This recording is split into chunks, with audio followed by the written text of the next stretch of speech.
they keep labeling the U.S. as having imperial ambitions, I have no doubt that we will develop some. That's how it works, right? If you continuously call somebody something, eventually they become that thing, if only in your own mind. That's the sad part of this Vladimir Putin thing. They basically attacked one of our ships without firing anything, but they dive bombed it, and now they're saying, hey, you guys have to stop your aggressive behavior. It's like a joke or something. Welcome back to the Sam Sorbo Show. I'm welcoming Diana West, who's the author of The Death of the Grown-Up and also American Betrayal. Diana, dobra utra. Kako vas dela? How are you, Sam? It's a crazy world out there. It's a crazy world, but you know what's crazy? This piece that you wrote about Hiroshima, which opened my eyes, I have to say, a little bit. Your piece is titled "Hiroshima Was Not the Only Choice." It's up at dianawest.net, and so my listeners can go find it. And I have to say, Diana has a habit of taking history and kind of turning it on its head a little bit with information that is widely disregarded. Is that fair to say? Yes, it is.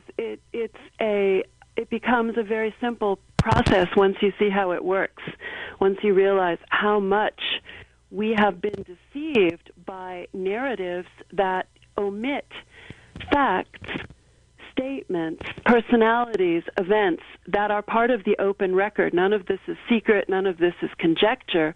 In this particular case, I don't consider myself an expert on the Far Eastern War, the Pacific War and World War II. American Betrayal focuses much more on the European theater.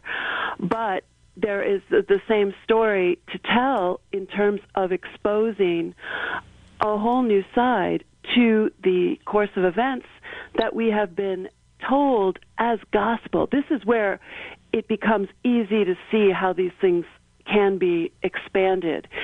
We are told certain facts about Hiroshima, for example, that are supposed to be taken as the word, unalterable, immutable. And then when you actually start exploring the record, you find that there was so much more to the story that tends to detract from our sense of virtue and triumphalism.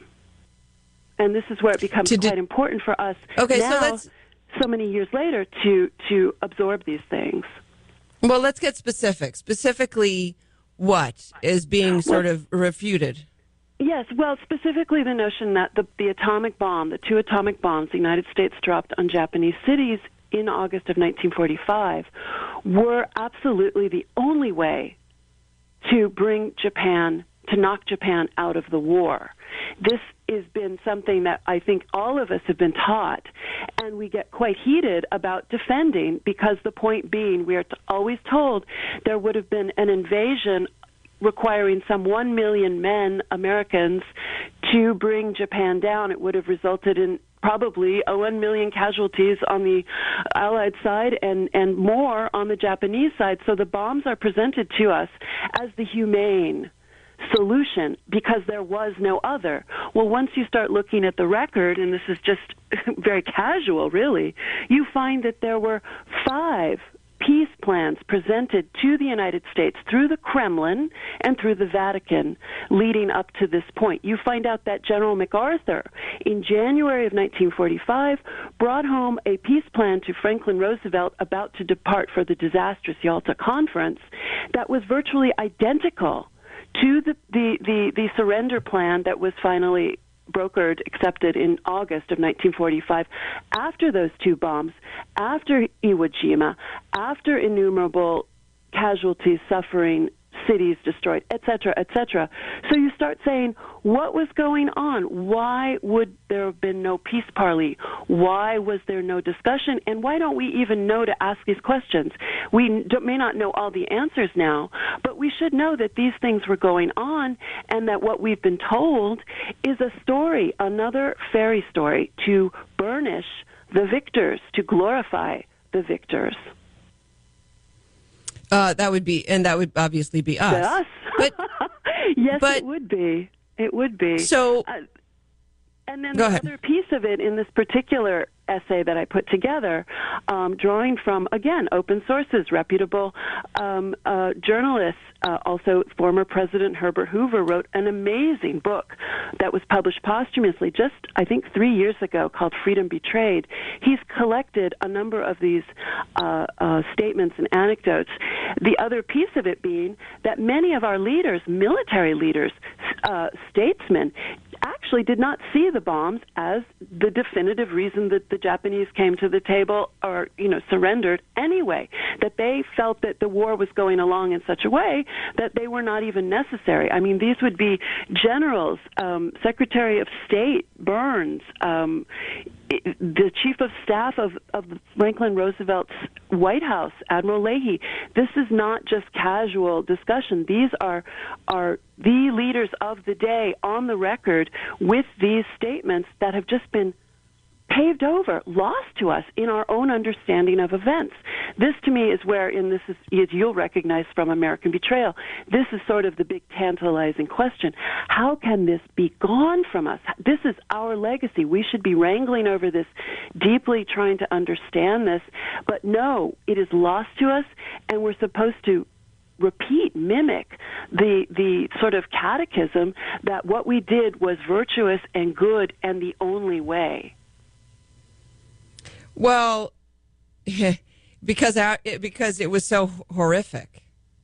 Well, it's a horrific thing to come to, but we are 3/4 of a century on. I mean, I think it's time for us. We're all old enough. We all aren't connected to it. Yeah, none of us actually did these things. We can have a grown-up discussion about these events. However, most of our academics and the lore and the passion is still on the side of justifying our actions and not trying to open it up and explore what really happened and why. Because, of course, with the American Betrayal theme, what we're looking at is, again, we should be looking for, how is it that these decisions could have been made?